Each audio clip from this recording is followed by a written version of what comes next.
Que tal gerar o código de uma API utilizando inteligência artificial? Eu e uns amigos a gente vem trabalhando num projeto e hoje eu queria fazer essa pequena demonstração, pois é algo que está me empolgando bastante. Eu sei que tem surgido N soluções de inteligência artificial e muitas delas têm prometido coisas que elas não conseguem cumprir, né? Criando até uma própria bolha, uma hype. Mas aqui a gente quer ser pé no chão. E o Loop nasceu para ajudar o desenvolvedor. A gente não pretende gerar código de forma automática, onde não tenha mais o papel do desenvolvedor no fluxo de desenvolvimento de um software. O Loop nasceu para tirar o código do zero para o 1, para ajudar naquele pontapé inicial que o desenvolvedor precisa. Mas ainda precisa da existência do desenvolvedor refinando esse código, garantindo qualidade e gerando código com AI de novo, né, fazendo esse grande loop, né, que por isso até do nome. Bom, aqui eu tenho um exemplo, então, a gente vai criar uma mock API. Imagina que tem um projeto que chegou para você de rede social e você precisa gerar uma mock API para passar para o time de front-end, já desenvolver ali o front-end e tudo mais, enquanto o time de back-end está desenvolvendo a API para valer. O primeiro passo é a gente pegar essa definição aqui dos recursos e das regras. Então, tem os campos do usuário, ID, nome, e-mail, e as regras, como um usuário não pode deletar o post que não foi ele quem criou, né? Então, a gente vai transformar isso daqui numa especificação que normalmente a gente chama de OpenAPI, a gente utiliza, né, esse padrão OpenAPI, que é o famoso Swagger, né? Então, vamos lá. Eu estou aqui com o meu VS Code, vamos criar Swagger, o arquivo do Swagger, e aqui a extensão do loop, eu posso definir agentes, onde aqui eu tenho um agente que ele é expert em OpenAPI, né, nesse tipo de especificação, escrever esse tipo de especificação. Quando a gente cria a definição do agente, a gente está colocando ali como se fosse uma persona, né? Então, olha, aqui eu tenho uma pessoa, um agente, né, que é especialista em escrever especificações OpenAPI. E aí eu posso passar para AI contexto, o conteúdo de arquivos como contexto. Então aqui eu tenho a definição do projeto e eu vou passar como contexto. E no prompt é eu pedindo para que, olha, faça isso, né? Gere código para essa coisa. Então aqui eu estou pedindo gere a especificação OpenAPI para esse projeto de rede social. Dei o generate, então enviou, né, para o servidor do Loop todo o contexto do projeto, o prompt que eu estou pedindo, a definição do agente, e aí o Loop está trabalhando em cima disso, né, com a inteligência artificial e voltou a definição, né, dessa API. Aqui, então, imagina o tempo que eu já economizei de não ter que digitar tudo isso daqui. Por mais que eu modifique, então aqui, por exemplo, veio que o ID de um usuário é uma string. Eu gostaria que fosse um inteiro, fosse um integer, assim como veio aqui no post, né? Beleza, eu venho e modifico. Mas o tempo que eu já economizei, só de não ter que ler a documentação muitas vezes da OpenAPI para lembrar algum campo, algum atributo, né? Já é um tempo que seja 15 minutos, mas eu já economizei muito tempo e eu acho que é muito mais, né, na hora de escrever esse Swagger.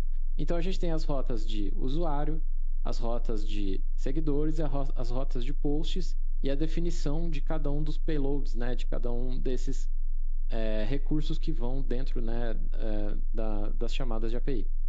Ok, então vamos gerar agora a API em si, né? Eu vou utilizar o Node.js, mas eu poderia estar utilizando qualquer outra linguagem, mas a gente vem focando muito no Node.js por conta da cola que o Node faz ali com o front-end, né? Frameworks como, por exemplo, o Next.js. Mas no caso aqui até eu vou usar o Express.js, um framework, né, mais levinho, voltado a fazer API mesmo, mas eu poderia estar fazendo em qualquer outra linguagem. Ok, então eu vou criar o arquivo index.js que vai inicializar o Express, né? Então aqui eu já tenho no jeito um prompt que eu escrevi, só colar aqui, né? Eu poderia escrever aqui, tá? Só para economizar tempo, mas eu estou pedindo para iniciar então o Express e dar um require em todos os arquivos que estão dentro de uma pasta routes. Essa pasta está vazia aqui, né, no meu projeto. E aí agora eu seleciono então o desenvolvedor Node, né, como meu agente, onde eu falei que ele é um desenvolvedor high level, né, de alto nível, e que ele está escrevendo uma mock API, inclusive, usando o Express.js, né? Então agora eu aperto Generate e aí a gente vai gerar o código desse index.js. Propositalmente, eu não vou fazer nenhum corte nesse vídeo, então muitas vezes vai vir um certo lixo aqui, né? Mas na verdade é a AI me avisando que eu deveria rodar esse comando, a estrutura que poderia ser o projeto, né? Mas então, de novo, a gente está trabalhando aqui como se fosse um pair, né? AI e Dev. Então, limpei aqui um pouquinho.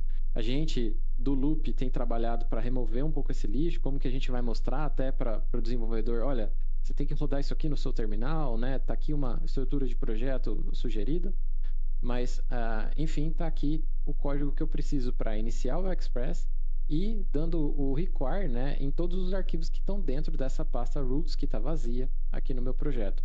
E o mais legal é que ele está então passando como parâmetro o app, assim como eu queria. Ok, então vamos agora gerar a nossa primeira rota, né? Vamos criar aqui usersget.js. E aí eu vou pegar aqui um prompt que eu já tenho digitado, que é basicamente, olha, gera a rota usersget, né?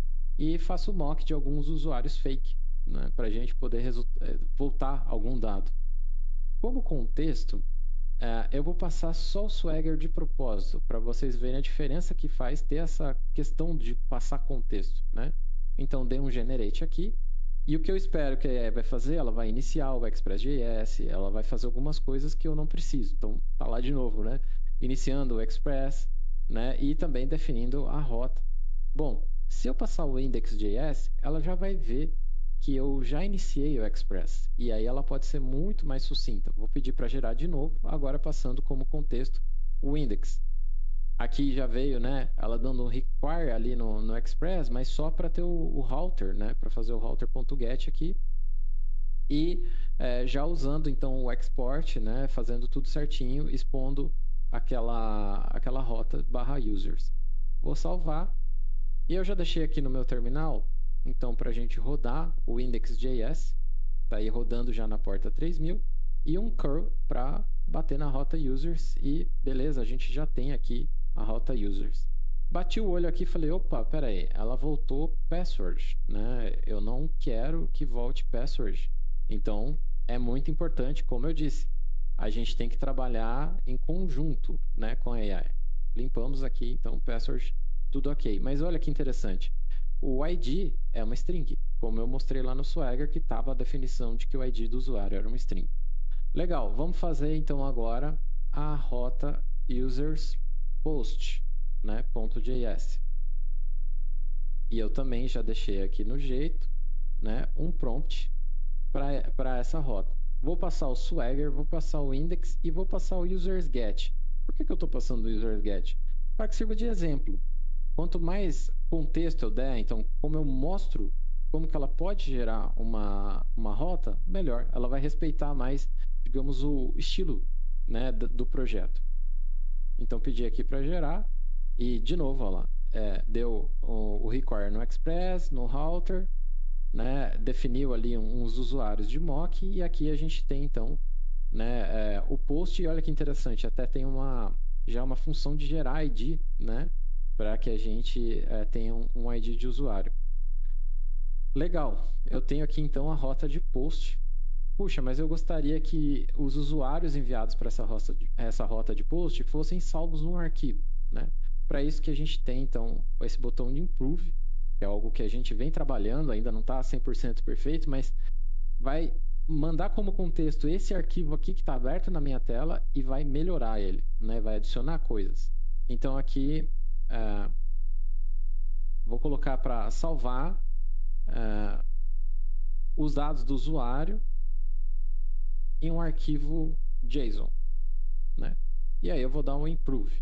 Então agora, além de mandar como contexto todos aqueles outros arquivos, estou mandando o arquivo que está aberto aqui na minha tela, né? E aí então a AI vai melhorar o arquivo. E olha só que interessante, né? Ela já bolou que tem um diretório chamado data, né? Esse diretório não existe aqui, tá? Eu teria que criar, então. E um users.json. E já tem aqui, então, ela deu uma melhorada no generate ID, né? Naquela função, mas também tem uma função para salvar os usuários no arquivo, né? E está sendo chamado e aqui está me indicando, então, qual é a estrutura do projeto. Ok, dei uma limpada lá. Bom, a gente tem então agora uma rota, né, de post para que salve os usuários. Era isso que eu queria mostrar, bem rapidinho. Essa ideia então de com uma AI, você podendo definir agentes, podendo passar arquivos como contexto, né? E depois, no próximo vídeo, eu vou explicar o conceito de fragmentos, que são arquivos menores, né? A arquitetura do software ela muda um pouco quando a gente usa AI, mas como é que a gente pode usar a AI para gerar código muito mais rápido, para a gente refinar o código, claro, mas para que a gente tire do 0 para o 1, como eu disse, um projeto e já consiga entregar valor, já consiga entregar esse projeto rodando de uma forma muito mais eficiente, muito mais rápida dentro da onde a gente trabalha. Tá ok? Muito obrigado pela atenção de vocês. Até mais.